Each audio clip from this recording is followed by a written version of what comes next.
How do we tackle the issue of last mile communication? Power line communication has long been considered the most suitable and natural technology to provide the needed telecoms performance, even in complex underground electricity grids. But what do you do when it isn't? That's what we're going to be discussing today. Welcome to the Smart Energy International podcast, your guide to innovation and trends in the global power and energy sectors.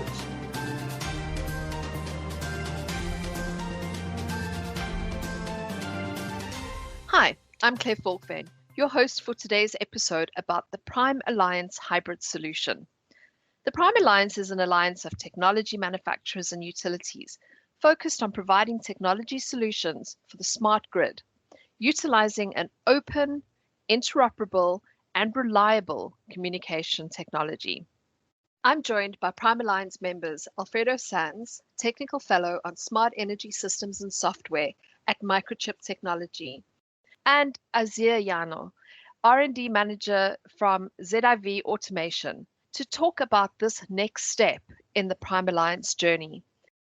I'm Azir Yano. I'm R&D Manager of the ZIV Metering Business Area. I'm a founder member of the Prime Alliance since the very beginning with my colleague Alfredo Sanz. I am Alfredo Sanz. I am also founder member of the Prime Alliance. I was also professor of communication on the university, involved mainly on the developing of the OFDM system for PLC, and I am also member of the board of the Prime Alliance and on the technical committee for PLC. Welcome, gentlemen, and thank you so much for joining me today. Thanks to you. Hi. Alfredo, I'm going to start with you and ask, what is a hybrid solution and how is it different from previous Prime solutions? The new version of Prime Hybrid, provide additional to the PLC communication we had previously. We are adding the option to use RF communication to the Prime system. We try to provide more cover to be sure that we always have connectivity with all the device all the time. Using a single physical medium for communication is difficult to achieve the 100% of the case of communication. Typically, using a single medium, could be PLC or RF, we can have coverage better than 95%, but it's difficult to achieve the 100%. But if we combine both media, we will have better than 99.75% of the case. This is the objective, this is the target we have using the combination of PLC and radio frequency for this system. The different approach we was used is to integrate the radio frequency on the PHY. This is that we internally talk about the multi-PHY system, because we have multimedia, multi-PHY. We add to the band on PLC, the 8 band we have on PLC 1.4, we add the possibility to have additional channel on radio frequency, and the MAC will select in every point-to-point connection the best channel or band on PLC to communicate. With that, we improve the connectivity and we reduce the complexity, because from the point of view of the connectivity, the MAC will see in a transparent way the alternative connectivity possibility we have in every point-to-point connection.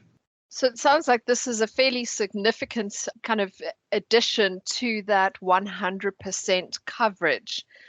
Azir, perhaps I could ask you in particular then, if you could start by maybe talking us through some of the new use cases that the hybrid technology might bring. The combination of both technologies in a hybrid solution actually improves the reliability, and that way introducing new use cases. Control and demand management system, electric vehicle can be used in this kind of communication system in which you need further coverage compared to PLC or RF separated. And this technology, using the best technology per link, can actually handle those use cases more appropriately. Another use case are actually the need of an increased bandwidth. In this way, you can obtain more detailed profiles from metering. You can actually live demand energy management system. And again, the electric vehicle can use this kind of improvement in the bandwidth, considering that you have both mediums available. Additionally, you introduce the use cases for RF-only devices in which either the powering is not available or not even convenient, like gas meters, water meters. Even the application of the in-home display in this way can be addressed in a network in which, in a hybrid system, actually the nth link can be RF only, but you can integrate into the existing network its traffic. Thanks very much. Alfredo, would you perhaps like to talk us through some of the other use cases? Also, for the case of rural environment, it's important to have the capability to use the radio frequency in this area, and especially in some other global use of this technology in other regions where the topology of the network, electricity network, is different. For example, in the case of US or South America, or in some Asia region, where the topology of the network is different than in Europe, and you have medium voltage transformers providing electricity for a small amount of the user, this kind of hybrid topology provides the capability to use the radio frequency to cross the transformer and to communicate between different transformers in this kind of topology. And this provides an opportunity to be more efficient in this kind of topology. Crossing the transformer using the radio frequency for that, and using the radio frequency also to communicate and to concentrate the information of the gas and water meter, and also the in-home display device that was used in some area in South America or in Africa. And this kind of application could be improved by the use of the radio frequency medium. Yeah, it would be easier if the topology of all of the areas that we were deploying meters was the same, but unfortunately it isn't. So you're always going to have some of these challenges. Azia, sorry, did you want to say something? Yes, we have the additional application that the combined medium, the hybrid medium actually provides, like last gasp that usually is only available for RF links, can be extended for PLC, and also face detection. Face detection is also a functionality that's usually only provided by PLC modems, which actually you could handle also by RF. Okay, so it's definitely adding to the functionality that you can get from either the one or the other is now kind of like being a little bit expanded, which is fantastic. Obviously, this is not undertaken without some challenges with regards to some of the developments of this technology. And Alfredo, I was wondering if you could maybe just talk us through some of the challenges that you've been experiencing from a hardware perspective. Yes, from a hardware perspective, the main challenge obviously is if we go to a system that is more complex, because we have more than one medium, the main challenge is the cost. And we need to minimize the cost of this kind of solution, assuring that we have this double functionality. And this is the main challenge. And for that, the option that Pine was used to go to a solution with multi-PHY approach, not we adding a new PHY to the system, but we don't duplicate the macro level. Then, and this provides the opportunity to have a hybrid system with more coverage, but the increase of the complexity is reduced for other approach that need to make the hybrid system based in the connection of the radio frequency in upper layer. We connect the radio frequency in the low level of the system, In this approach, the Mac will see the new medium as a new channel that we can use. In Prime, we have several channels, several bands on PLC. We have the 8 band on PLC, and with hybrid system, we have additional radio frequency. This approach of multi-band is very interesting and also very challenging because we can optimize the performance of the system, and also it's a challenge from the point of view of the software, and because we need to manage this multi-channel. We have the opportunity to use different channels in different area of the network, and in every point-to-point connection, the system need to identify what is the best channel to be used on PLC or in radio frequency, and we optimize that, minimizing the cost and the size of the memory for that. Well, it certainly sounds like you've put some significant time and development into this. Is there perhaps you could then address some of these challenges from the software perspective? Yes. Basically, the software point of view has a few challenges. One of them are synchronizing the temporal synchronization of both interfaces. The Mac layer of Prime is quite strict in its timing. It requires the temporal synchronization of both mediums, both interfaces. Additional, actually, is, as Alfredo has commented, the whole solution is based on the intelligence of the already existing Mac layer. It's adding a new physical interface to the existing Mac layer, and in that way, the Mac layer has been extended.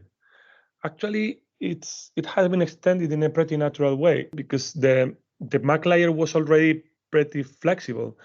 But at the end, the success of this hybrid technology of deciding link per link, which link is the best, and how to decide or detect any link which is broken and switch to another medium, is actually part of the Mac intelligence. That's the key point here in this hybrid system, to have a Mac layer which is intelligent enough in order to react to medium changes and select the proper link. And I think this is the most important challenge there.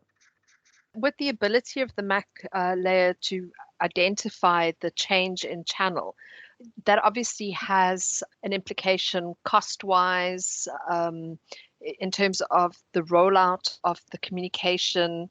Is that correct? It's important to understand that the structure of the Mac is a mesh network, but it's a proactive routing algorithm, and the intelligence on the network on the Mac is always oriented to provide a very robust communication and to be proactive on that. From the beginning, we define Prime to assure that when we need to communicate, we always have a high degree of availability for the network, and for that we was improved in Prime of 1.4, adding several bands for the system to provide this capability, and always to provide the ability to use the best connection in every point-to-point connection, and hybrid system going in this direction, adding the capability to use additional medium and channel for that. And in this sense, we go in the same direction with this hybrid system. Thanks very much, Alfredo. Azir, maybe then you could expand a little bit on something that you raised just now, and that was the issue of backward compatibility. Yes, that's always an important topic, because you want to improve the technology, but you don't want to drop existing technologies or existing use cases or even already existing deployments. The fact is that the hybrid system actually is already designed for backward compatibility. Existing solutions are fully compliant with the new specification, and even if you want to have a fully hybrid solution, the nodes that actually you have, the service node, the meters actually, or any other service node device is only PLC, will have the same role in the network, and even will be able to propagate the communication of the hybrid system through PLC. Will be able to collaborate to extend the coverage of a hybrid network through PLC, even if it's a PLC-only device, which means it's fully backwards compatible with the previous PLC-only devices. It's just the base node or data concentrator, the one that should be upgraded in those networks in which you want to use the hybrid technology in order to manage the RF devices. But Prime Alliance is always concerned with the backwards compatibility in mind and protecting the investments already made on these technologies. It's an important consideration. And Alfredo, that does bring me to a point that Azir made now about upgrading the base node. And I guess my question has to be, well, does that mean that everything has to be upgraded in order to include both types of communication? And if so, what are the implications for interoperability? The good point is the new functionality of the hybrid system on Prime is compatible with Prime 1.4. Then you only need to upgrade the firmware of the base node, and then a network with Prime 1.4 only PLC device could be improved in coverage, adding hybrid system, hybrid meter, and then hybrid meter can connect with the hybrid base node only by software upgrade. It's not necessary to adding radio frequency to the base node. If you have perfect, the system will be better. But a base node only PLC with the software upgrade will support a network with hybrid system, and then this hybrid system will improve the connectivity of the network and will provide the capability to the hybrid system to connect PLC device only or radio frequency device only. Then with this upgrade of the base node, you will have the full functionality of the hybrid system.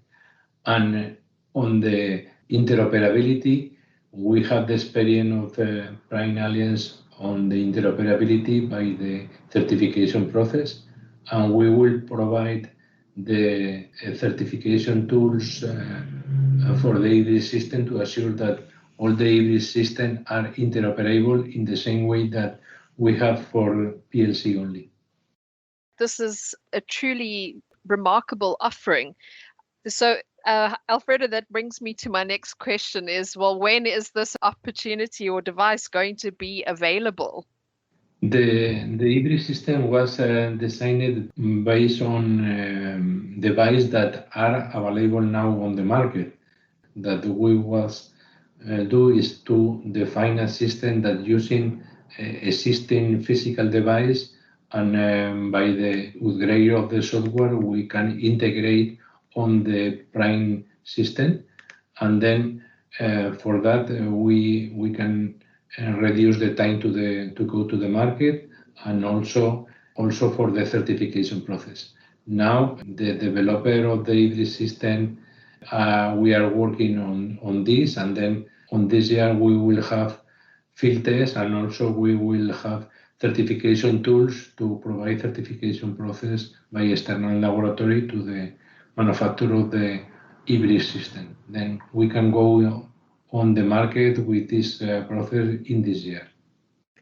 Fantastic. So this will be available in 2021. Yes. It's important that Prime technology will be available. The manufacturer that try to start to work on Prime hybrid, they can start to work on Prime hybrid from now. But this is different that to have a final product on the market, certified and ready to massive deployment, because this will need more time. Okay. Azir, so perhaps then you could give me some idea of what this means for utilities and manufacturers, because I mean, this is obviously going to be a game changer for them. Yes, utilities will have this new technology, or this upgraded technology, which is backwards compatibility, and which provides better reliability, better performance, and allows actually further applications. And that means for them reducing the cost, the operational costs, and providing better automation for the network. And for actually technology providers, this means increased business. If the technology is used better in more environments, the business is increased. So actually, it's a win-win for both utilities and product and technology manufacturers. Well, I Alfredo, think, yes, I think that for utility is an opportunity to consider Prime not only for electricity meter, but also for other business that at the moment was not considered. We can integrate in a single network electricity meter, but also gas meter, water meter, and also other applications that like street lighting, home automation building, or smart city. And from the point of view of manufacturer can deliver device for this new opportunity, for this new market, not also on the electricity meter, but in all these other applications. And they can think in prime technology, hybrid prime technology, as a technology valid for all these kind of application, also considering not also DSO application, but also specific application like industrial application, submetering application, and some other opportunity that at the moment was not considered. and Alfredo, before we end off here, if utilities or manufacturers, or predominantly manufacturers, if they want to get their devices certified, who would they go to? I mean, what is the process for that? The process will be the same that at the moment with Prime. The manufacturer can go to the same laboratory that there was certified PLC only device to go to certified hybrid system, and they will use a similar tool, the new version of the tool available for this year, and then they will select if they go to certified PLC only device or hybrid system, PLC and radio frequency, or potentially a radio frequency only device. And they will use the same process. And for the developing, and there are some manufacturer, example in my case, microchip has available now kit and prototype to start the process to develop new equipment, could be on electricity meter, hybrid system, but also in other application, and then they can use the technology provider of Prime for this kind of system, and after the developing process, they can go to field test and they can go to certification process in the same laboratory that at the moment with the same process. Fantastic. Thank you so much. Alfredo and Azia, I wanted to say thank you so much for joining me today. Ladies and gentlemen, I think that if you have always battled with that question of last mile communication, there is a really good solution on the horizon. And I certainly am looking forward to hearing more about how the Prime Hybrid solution is going to be utilized. I'm also looking forward to seeing the first devices that come out that are hybrid solution certified and enabled. And I wanted to say thank you to both of you for sharing your incredible insights with us today. Thank you very much. It's been a pleasure. Thank you very much.